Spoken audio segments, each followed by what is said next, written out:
My TV 53 News at 8:30 is digging deeper right now. Good evening and welcome to the San Joaquin Valley's only 8:30 News. I'm Austin Breed. Thank you for joining us. Connect with us on Facebook, YouTube, or Instagram at MyTV53. During the 8:30 half hour of your news at 8 on Tuesdays and Thursdays, we dig deeper with some of the biggest newsmakers across the valley. And we are delighted to be joined in studio today by a very popular Fresno City Councilman. His name, Garry Bredefeld, with two R's. Two R's. How you doing, sir? I'm doing well. Thank you for coming on. Appreciate it. We have a lot to talk about.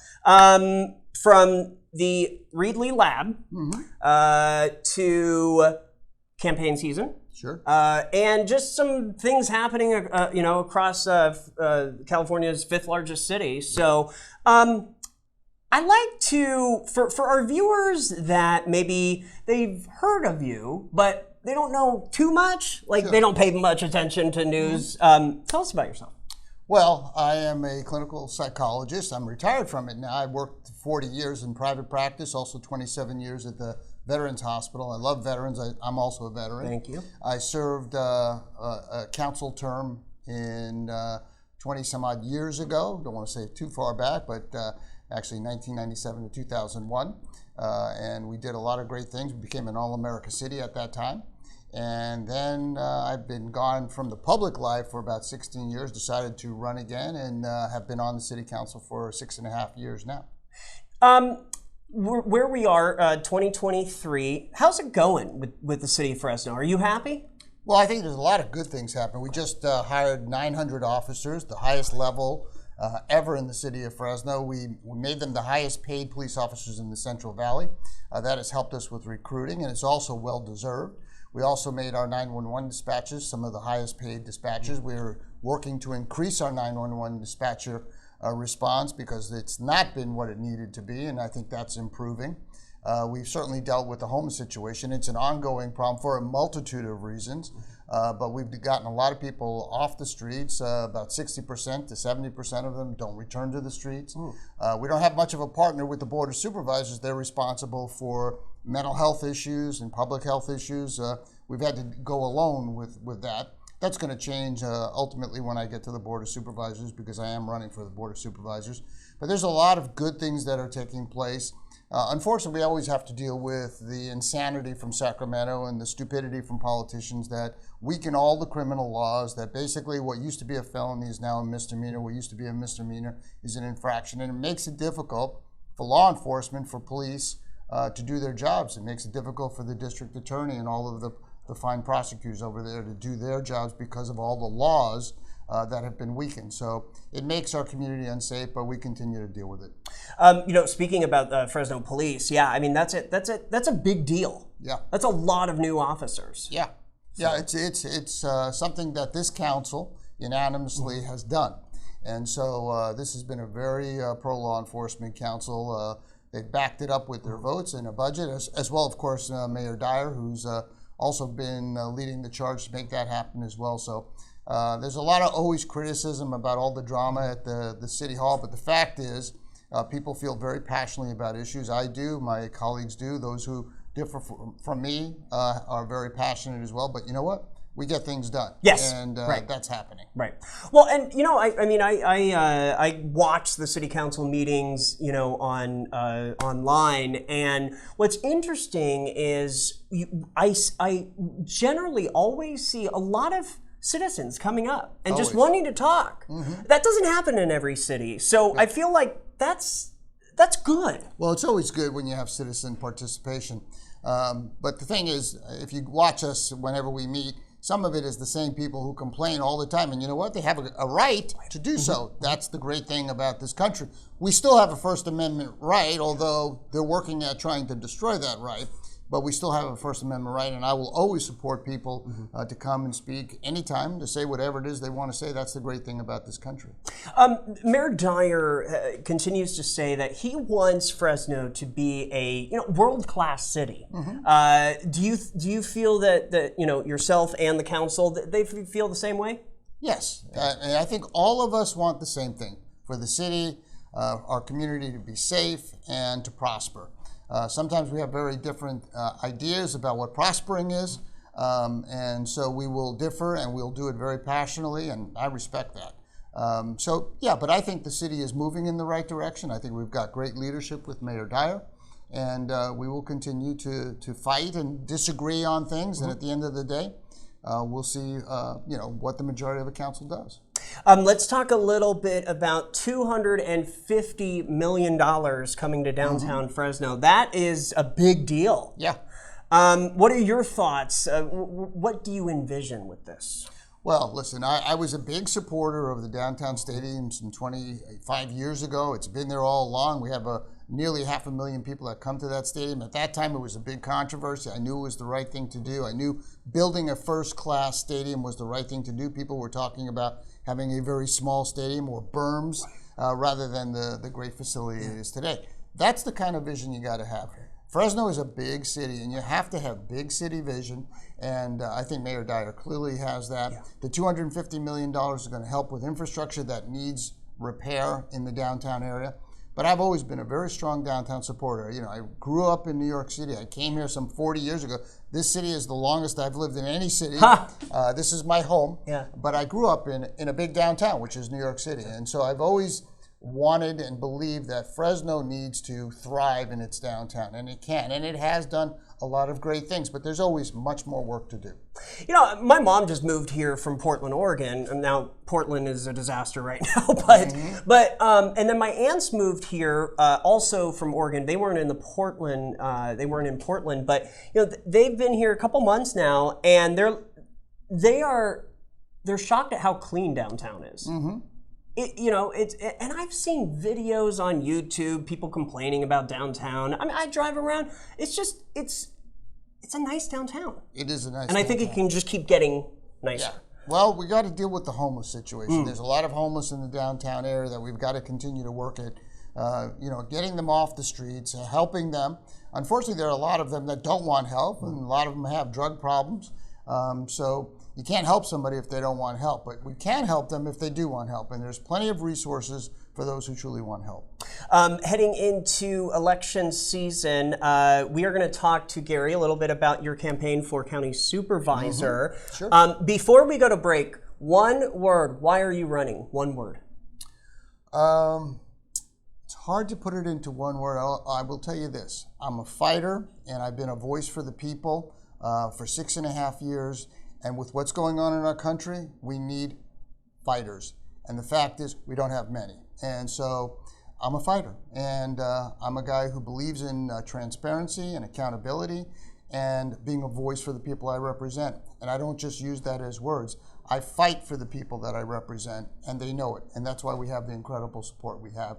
Sorry, I couldn't put it in one word. That's fine. That's fine. You know what? The passion. That's what makes it work. So we're going to talk to Garry Bredefeld right after this. Ahead, we're going to talk more about your campaign, but also this COVID lab that was recently discovered in Reedley. So I'm Austin Reed.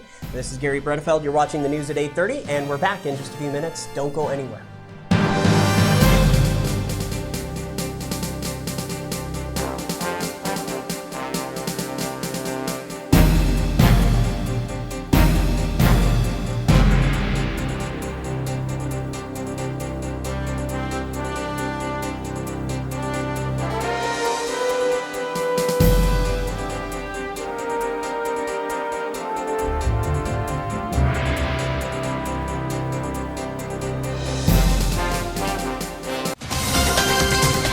This is MyTV 53 News.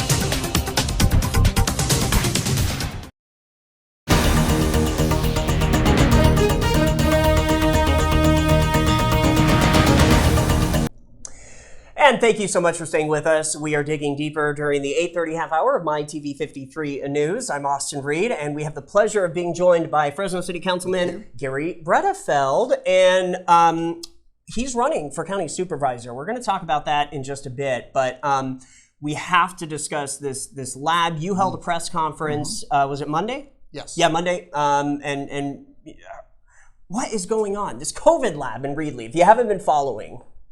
Well, they discovered that there was a COVID lab in Reedley. Some say it was December, some say it was March. And these are people who appear to be from China. We don't know yet. Are they American citizens? Are they Chinese nationals? But what they discovered was that these were people who were experimenting in genetically engineering mice to catch and carry COVID. And also they had infectious disease agents that are bacterial and viral in nature, rubella, pneumonia, all kinds of dangerous agents. We don't know what they were doing. They found 900 mice, 200 that were dead. They eliminated the medical waste. We don't know how they did it. They didn't do it legally. Did it end up in a landfill? Did it end up in water systems, sewer systems? We don't know. There's a lot we don't know. These people haven't been forthcoming. And so my press conference was not to say that the county didn't do the right things in terms of getting agencies involved. They did. My problem with the Board of Supervisors as well as the Department of Public Health, and I emphasize public health, it's about the public, was they never told anybody. They basically hid it from the public. They knew about this at least March 3rd or 5th. Right. And one of the supervisors said he was notified March 22nd. So that's 4 to 5 months where the public was not told. That is wrong. And as I also criticized them, during COVID with all the insane lockdowns, all the destructive mandates, the Board of Supervisors allowed Dr. Vora, their medical person, to hold weekly press conferences, spewing misinformation, telling people how they had to stay apart, kids needed to be out of school, churches need to be closed, businesses needed to be locked down, healthy people needed to be quarantined, all false information. They did it on a weekly basis. Yet we have Wuhan Lab 2.0 in Reedley. Silence. Silence. Unacceptable. They're not being transparent, and people have a right to know. I read an article today. I don't know if you saw this, but this same company is trying to open up a lab in Fresno. They are. So where's that now? Well, they're going to need to get all the processing permits and go through all of that. I suspect they're not going to be able to do it. Obviously the spotlight is on them, and we'll see how that goes. How dangerous is what they did?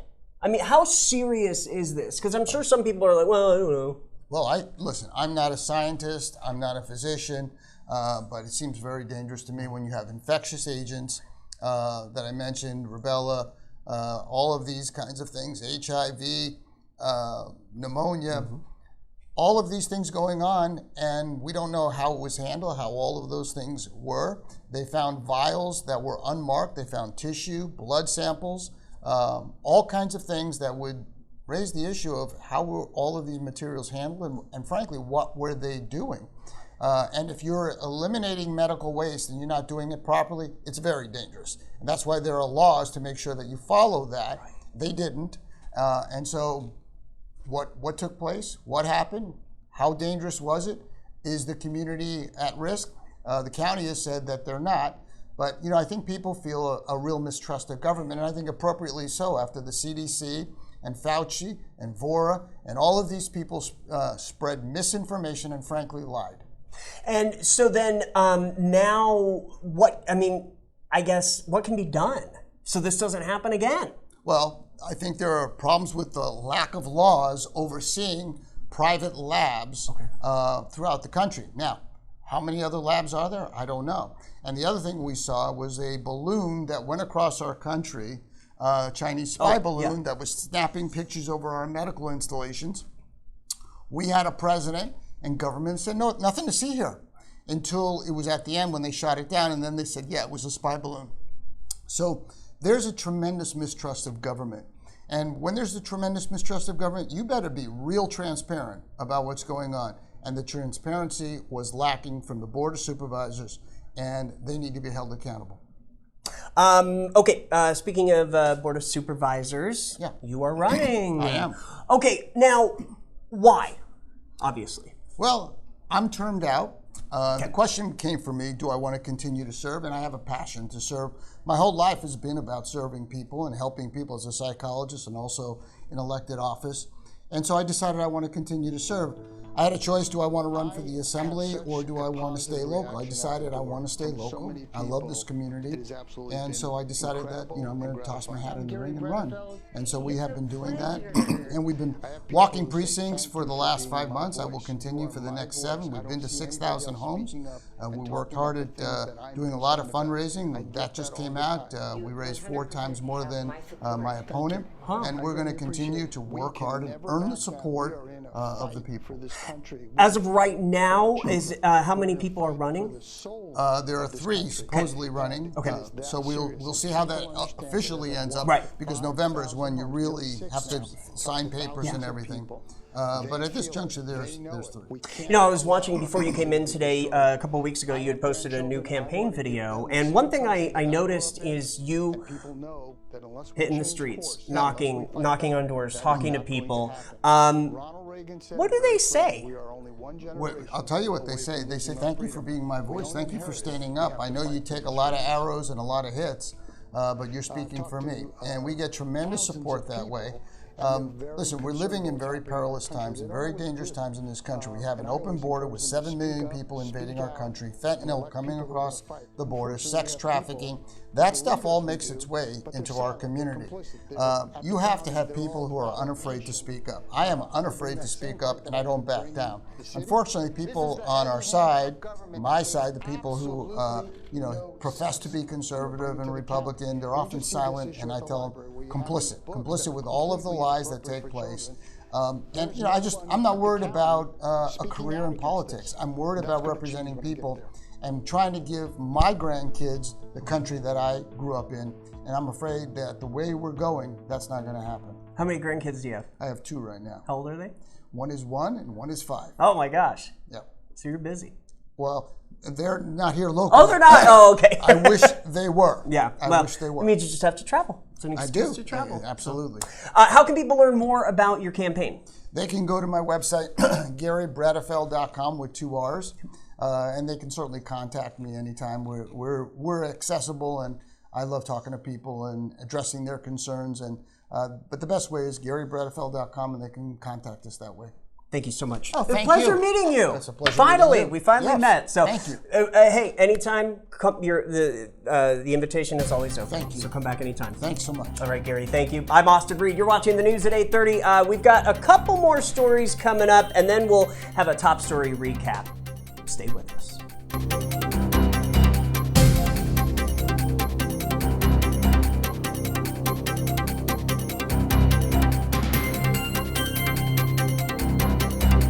Hello, I'm Austin Reed. Thank you for watching this latest YouTube video. If you haven't done so yet, make sure you subscribe to the MyTV53 YouTube channel and be sure to watch the Valley's only primetime news at 8, weeknights from 8 to 9 p.m. only on MyTV53. You can also catch us anytime on the local B TV app.